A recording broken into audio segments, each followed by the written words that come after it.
करवा चौथ एक बहुत ही प्रसिद्ध व्रत है। यह न केवल भारत में बल्कि पूरी दुनिया में हिंदू परंपरा का पालन करने वाली महिलाओं द्वारा मनाया जाता है। इस दिन सभी महिलाएं सुबह जल्दी उठती हैं और सूरज उगने से पहले सरगी खाती हैं। फिर वे सबसे सुंदर कपड़े पहनते हैं और जब तक वे चंद्रोदय नहीं देखते तब तक भोजन नहीं करते हैं। इस व्रत के साथ एक कथा भी पढ़ी जाती है। बहुत समय पहले इंद्रप्रस्थपुर शहर में वेद नाम का एक ब्राह्मण था।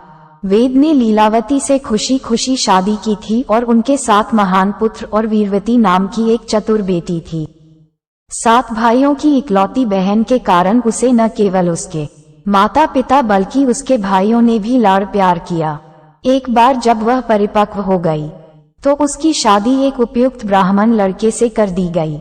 विवाह के बाद जब वीरवती अपने माता पिता के साथ थी, उसने अपनी बहनों के साथ अपने पति की लंबी उम्र के लिए करवा चौथ का व्रत रखा। करवा चौथ के व्रत के दौरान वीरवती की भूख सहन नहीं हुई। कमजोरी के कारण वह बेहोश होकर जमीन पर गिर पड़ी। सभी भाई अपनी प्यारी बहन की दयनीय स्थिति को सहन नहीं कर सके।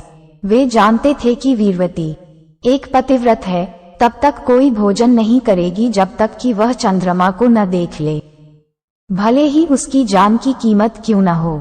सभी भाइयों ने मिलकर व्रत तोड़ने के लिए बहन को बरगलाया करने की योजना बनाई।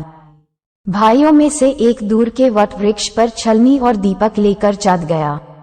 जब वीरवती को होश आया तो बाकी भाइयों ने उसे बताया कि चांद उगाया है और उसे चांद देखने के लिए छत पर ले आया।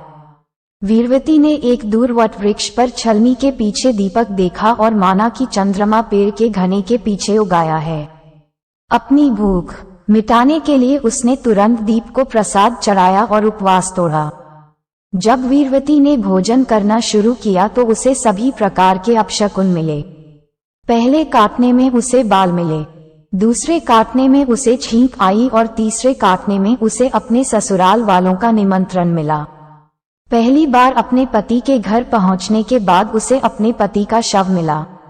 अपने पति के शव को देखकर वीरवती रोने लगी और करवा चौथ के व्रत के दौरान कुछ गलती करने के लिए खुद को दोषी ठहराया।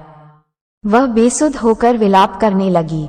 उनका विलाप सुनकर इंद्रदेव की पत्नी देवी इंद्राणी वीरवती को सांत्वना देने पहुंची।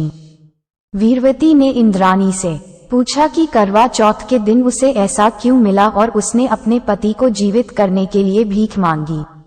वीरवती का पश्चाताप देखकर देवी इंद्राणी ने उनसे कहा कि उन्होंने चंद्रमा को अर्घ दिए बिना ही व्रत तोड़ दिया और इस वजह से उनके पति की असमय मृत्यु हो गई। इंद्राणी ने वीरवती को सलाह दी कि वह करवा चौथ के उपवास सहित पूरे वर्ष में हर महीने चौथ का व्रत रखें और आश्वासन दिया कि उनके पति जीवित वापस आएंगे। उसके बाद वीरवती ने पूरे विश्वास और सभी अनुष्ठानों के साथ मासिक उपवास किया। अंत में उन व्रतों का पुण्य संचय करने के कारण वीरवती को उसका पति वापस मिल गया। कहानी अच्छी लगी तो वीडियो को लाइक करें, अपने दोस्तों के साथ शेयर करें और इस कहानी से आपने क्या सीखा कमेंट में जरूर बताएं और ऐसे ही ज्ञान से भरी और भी कहानी सुनने के लिए चैनल को सब्सक्राइब करें। और तब तक के लिए जय मां करवा चौथ की। दोस्तों मिलते हैं एक नई कहानी के साथ। धन्यवाद।